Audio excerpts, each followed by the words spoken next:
Hello, and thank you for tuning in to this very special video.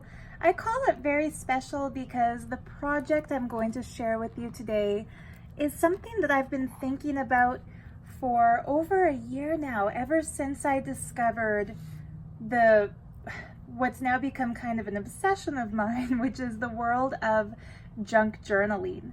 So if you are new to what junk journals are, they trace their history into kind of the recycling craft genre, where you take literally junk and you turn it into something useful in the form of a journal. So this can mean combining together waste paper, like printer paper that's been printed on one side and you don't need it anymore, so fold it in half and write something on the clean side.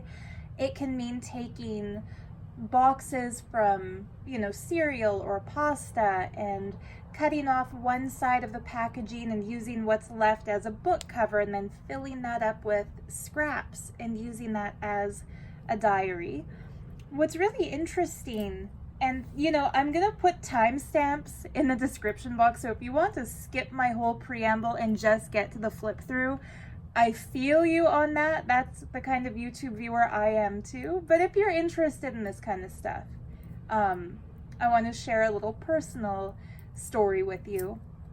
When I was telling my grandmom about junk journals and that I was going to try my hand at putting together some books like this, she pulled out from her stash a really, really special book that was made by her mother, my great-grandmother, who I call Granny Sarah. Her name was also Sarah.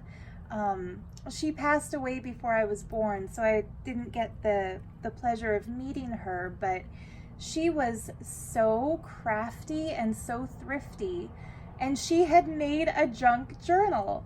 And so here I am thinking I've stumbled across this brand new craft form that has taken YouTube by storm, but this is something that Granny Sarah was doing as long ago as like the 1910s, the 1920s.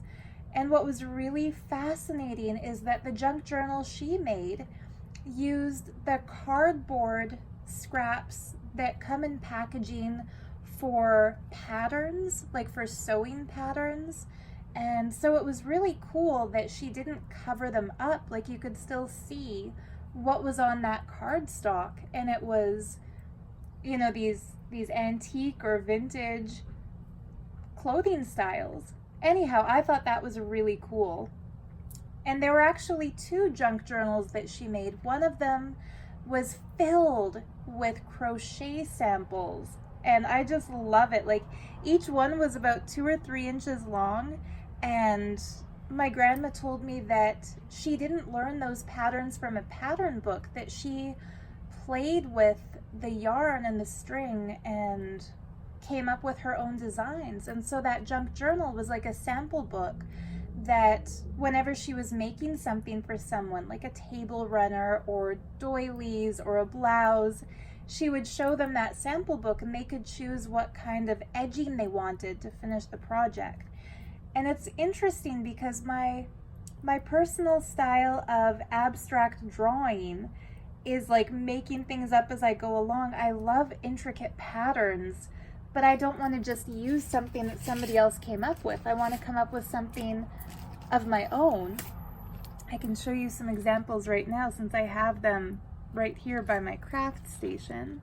Like, I drew these, and looking at the lace work and the edging work that my great-grandmother Sarah had made, I feel like that must be in my genes. Like, the way I doodle with pen and ink and paper, she was doodling with her crochet hooks and with her threads.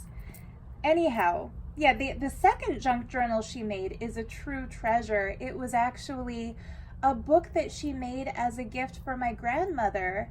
And I'll have to ask my grandma how old she was. I want to say it was her 5th birthday. And inside the junk journal, there's an ancient black and white photo of my grandmom sitting outside in a little table with a birthday cake on the table and the exact junk journal that now existed in my hands at my grandmom's feet. Maybe if you guys are interested, I'll take pictures and share those so you can see these junk journals. But yeah, that book that was my grandmom's birthday present was neat because it was like a junk journal scrapbook filled with newspaper clippings from the year she turned, I want to say 5. It could have been her 4th birthday, but anyhow, it's just kind of cool that this runs in the family. So now on to the actual content of this video after my little overshare about family history. The journal that I just finished making, I call it Mermaid Dreams. And it's inspired by, obviously, dreams of mermaids and dreams of the sea. And I took some time and crafted the cover in a really special way. I actually used crumpled up tissue paper that I glued onto a piece of junk mail that I recycled and turned into the cover. So it is a true junk journal. It does have recycled elements to it. And after I crumpled up that tissue paper and glued it down, I painted it with turquoise and blue and purple and white mixture of acrylic paint. And that gave it this kind of sea colored look. I was going to trim off the edges of the tissue paper, but they looked so beautiful once they were painted that they reminded me of something like kelp. You know, if you're walking along the beach and the seaweed has drifted ashore and it just has that rough, crinkly look. So yeah, I decided to leave those and edge them with a little bit of blue lace because that also kind of mimics that oceanic, you know, kelp seaweed look. So the closure is removable. I made this out of strips of fabric. It's artificial fabric because I'm vegan, so I don't buy new silk. So yeah, this is the closure. And I mean, if you're into super mermaidy stuff, like you could always tie this around your wrist and wear it like a charm bracelet. It's reversible. One side is darker blue, one side is lighter blue. But yeah, I couldn't bring myself to glue a picture or put a title plate on the cover because I just love how the painting effect turned out. So this is kind of my solution to how to add some interest to the cover without covering up that painting.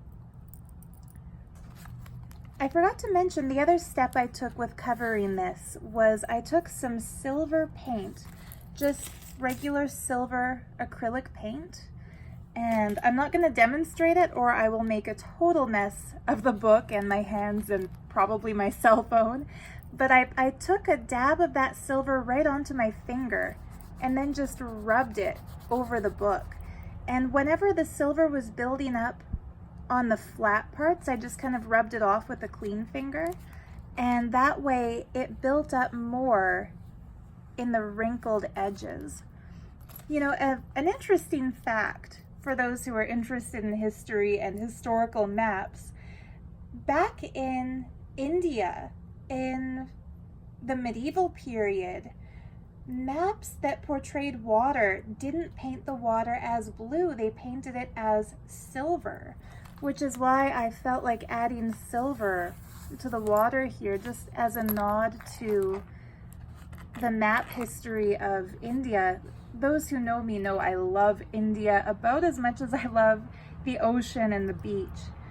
I found that out at the Royal Ontario Museum last year when, no, I guess 2 or 3 years ago, my mom and I went to see an exhibit, and it was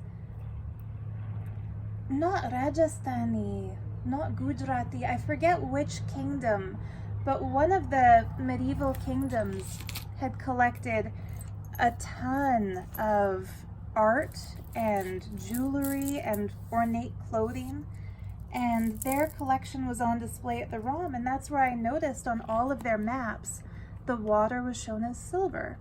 Anyhow, back to the good stuff. So when you open the cover, on the first page, I included a folded up piece of paper. All these papers are coffee dyed. I printed. What's interesting, I watched a few tutorial videos and flip throughs of other people sharing their mermaid themed junk journals. And a lot of them used inks to dye their paper. And I wanted to make this like right away, so I didn't have the patience to go and search for the right shades of blue ink. So I brainstormed and came up with a hack, and I'm sharing this because some of you might want to do it too.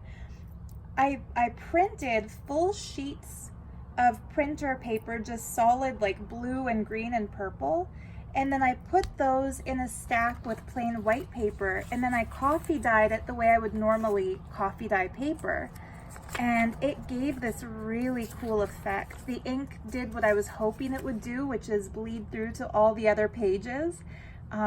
Works if you have an inkjet printer. I don't know if this would work with laser printer ink. But anyway, yeah, so that's how I got the cool paper colors. So for the front page, I put a little blank label sticker here, so whoever gets this journal can put their name or their intention for this journal. It's not a very fat book, so it's not like you can write in it for the next year, unless you're a sparse, once in a while journaler like I am. It's a little, oops. Make sure I'm in the frame, little corner tuck here.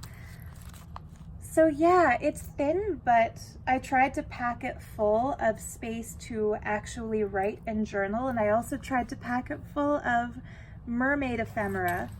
So this is actually an oracle card from the deck of Josephine Wall art. It's not a print, like I didn't copy this, this is the actual card. So yeah, I just love the images with the dolphins and the mermaids. It fits that dreamy theme. And you'll notice the torn, rough edges. Usually I trim my paper to go into a junk journal and make sure it's all even. But for this, I wanted the edges of the paper to give a look like sea waves. And that's something, of course, that I saw in other people's book flip throughs and felt like, it's a brilliant idea, I have to do it. So on the first page, I trimmed and glued down some of this lace. It has kind of that look of netting. And of course, as a vegan and someone who is concerned with the issues raised in Seaspiracy, not to turn a journal flip through into a preach moment, but if you know me, you know I turn everything into a preach moment, but I am very much against the fishing industry and the pollution of the ocean.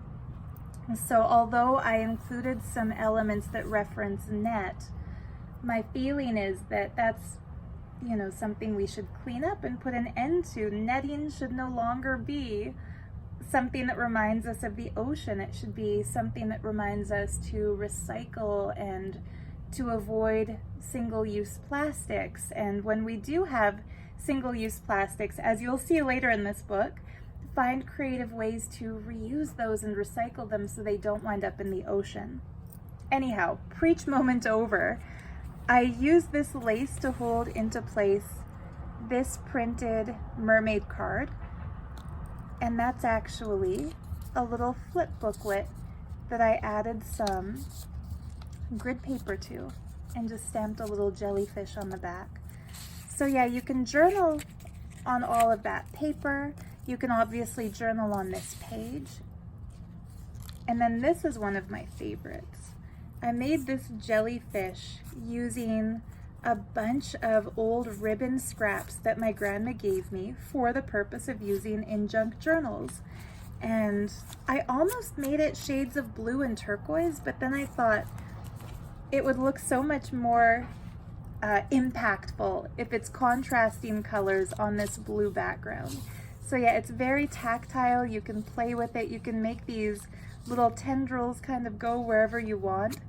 I love things that are interactive, and I think all of us who are into junk journals and junk journaling appreciate being able to move things around and make the journaling space something totally unique. So these flip up. You can write or collage all over this page and then just flip them back down again. So yeah, that's my jellyfish page. And then I left a few just blank pages. See what I mean about the ink that got printed? Like there's little random blotches of other shades of blue. I don't know if the camera's picking that up, but you'll notice it in person. So this is a paper doily that I dyed in that same way. It looks kind of white on camera, but in person you can see it has different shades of blue. Some plain paper. This you can just journal on. That's a printout of some vintage seashells. And I thought this was a fun way to share and display these mermaid and beach themed paper clips. So there's the starfish, the mermaid kind of riding these waves, and the little jellyfish. They don't need to stay where they are. Obviously they can get pulled out of the book and used, or they can be used as paper clips or something, but I just thought those were fun to tuck in to the torn paper collage. This is probably my favorite paper in the book. When I found this paper in a pack of all places at the dollar store, that's when I had the thought that it's time to make a mermaid themed junk journal. So it's really like all the outlines are iridescent. This page is another vintage mermaid printout, and I put a torn piece of just plain on one side paper but with a kelp print on the other, so keeping with the beachy theme. I grunged this up using ink, but if you like your books to look clean and not grungy, that could be gessoed over, or you could make a collage on this page to cover that up. I wanted to show how it's raised where the seashells were embossed. There's another piece of that home dyed printer paper, and I like how on this side it looks like bubbles in the ocean. This page I stuck some seashell shaped sticky notes to, so these are fun to use as bookmarks or notes to self. And some of these paper, like this one is not hand dyed, this came like that. It's cardstock, so there's different textures. The bookmark is removable, painted with the same technique as the cover.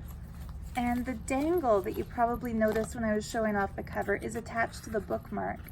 And it has a genuine aquamarine stone, so that's a real semi-precious gem. I just love aquamarine. It is so magical. And since ancient Greek and ancient Roman times, sailors were recommended to carry aquamarine with them for safety while crossing the sea. So it fits the theme, not only because it's blue like the ocean, but also because seafarers have carried it with them as talismans for centuries, for millennia even. And then this little charm has a fake pearl, vegan friendly, in that little golden clamshell. So you can either leave that in the book or take it out, use it in a book that you're reading, whatever. This is the center of the signature. There's only one signature, like it's a thin little book. It would be perfect as something like a travel journal. You know, write a page each day on a trip or while going to the beach. This page, I tucked in a little ephemera piece that I made. That's an actual vintage stamp from Guyana with that really cool painting of a ship. And I put a wax seal of a seahorse, which isn't actually attached, so you don't have to worry about breaking the seal to write in this envelope. And there's the other side of that ink dyed page. Again, isn't that cool? Like on this side it looks fairly bright and like typical printed page. There's the imprint from where I dyed that doily. But on this side, I just love these bubbles. That was a happy accident. I love it when, while crafting, you try to do one thing and then what happens is something unexpected but even better. There's the other side of that gorgeous paper. This page I painted, so it looks kind of like just a general abstract, but if you turn it to the side, what I was going for were sea waves in the sky. It's just a quick, like, don't judge me. Like, I could do a nicer painting of the sea and the sky. This took maybe 2 minutes, and it's super easy to do. I should have done it on camera as a little tutorial, but I literally just squeezed the paint out of the tubes directly onto the paper, and then using one brush for the sky, just mushed it around, and then for the sea, mushed it around but in loopy shapes. So very, very quick to do. Although I did kind of make a mess. There are little paint droplets that migrated to other pages. Anyhow, this page is another one of my favorites. Remember how I said when you have single-use plastics, find a way to reuse them? This one looked so much like kelp that I added it to a little collage of all the edges. I'm the kind of person, I don't like to waste anything, so when I tore all of the edges to get this sea waves effect on the paper, I saved all of them thinking I might discover a use, and to my happiness, I discovered a use even in the same very book. So yeah, these have that illusion of seaweed, and they're fun to play with. Like, you can braid them or arrange them however you like. And then I added this, which is, I'm looking to see if I have the rest of it here, but I think I put it away so my cats don't try to eat it. It's just the packaging that a bag of fruit came in. So I'm sure we all have this, and instead of throwing it in the garbage, why not use it for junk journaling? Don't send me your trash though, please. Like, ever since I started making these, my mom and my grandmom have been setting aside all of their junk mail and all of their cereal boxes and things, and my apartment looks like it's about ready to be featured on an episode of Hoarders, because I've got stacks and stacks of empty junk mail envelopes and cereal boxes and outdated calendars and shit, pardon my language, but and stuff. But yeah, it is possible to use all of it. I would say it's possible to use all of the trash you accumulate in your journals like this, but not all of the trash you and all of your friends and family accumulate. You'd have to be like a mass production, junk journal crafter in order to go through all of it. Anyhow, this was probably my favorite mermaid image, and it's again a journaling card, so you can write on the back of it. And I love how these mermaids look nestled in with the kelp, because they're already in an area that looks like a little sea garden. So yeah, you can arrange that card however you like it. And then that was the last page. This brings us to the back of the book, where I created a pocket by folding over part of that cover. I didn't tear the edges of the pocket just because it's hard to slide things in and out of a pocket with torn edges. There's that little jumping whale that was kind of hidden in. And I made one more little book that goes in that pocket. So this is totally unadorned. It's just blank paper and one doily. So yeah, that's a little pocket size. Throw it in your wallet or your purse and carry it with you if you want to journal on the fly but you're not bringing a big purse or something. And the bookmark paper clip, I added just a little bit of the remnants from when I made the closure for the book. So that slides Don't worry, I didn't break it. Easy fix. That slides right on there, so that can be taken out and used elsewhere if you prefer. Paper clips that have decorations I find make really good bookmarks. And they look cool, but they're pretty simple. So that's it. That's my Mermaid Dreams Junk Journal. If you are a sea lover like I am, I hope you had fun with this. I hope it inspired you to make something like it yourself. This one will be listed in my Etsy shop, The Art of Gems stationery. So if you don't want to make one yourself, if you'd rather just get this one that I've made for you, I'll put the link to it in the video description box. But yeah, I hope you enjoyed this video. Thank you so much for tuning in. And I have to show off my ring. I bought this ring as a birthday gift to myself, not last year, but the year before. My birthday is in December, so my birthstone is blue topaz. And I've always loved it, especially because it reminds me of tropical water, like going to the beach, jumping into the sea. So for all the winter babies who have birthdays in those cold, snowy months, it's kind of nice to have a little talisman reminiscent of the refreshing dip you take at the beach in the summer. And of course these bracelets I made, this necklace I made, wrapped as a bracelet, this one I made, those kinds of jewelry are found in my other Etsy shop, The Art of Gems. I'll link that in the video description too. And also this other mermaid bracelet that kind of matches the cover of the journal. Anyhow, enough blabbing about my various businesses. You know where to find me. Check the description box. I would love to hear your feedback about this fun piece that I made. I think it's probably my favorite little journal so far. It's very small. It would fit into the cover of a standard traveler's notebook. And again, I love that portable, small, take it anywhere kind of quality that smaller sized journals have. Anyhow, thank you so much for watching. If you've made it this far into the video, much love to you. You're very patient. And happy crafting, happy journaling, happy summer. I hope you make it to the beach at some point this year. And if not, I hope at the very least you have beautiful dreams of the sea. Bye.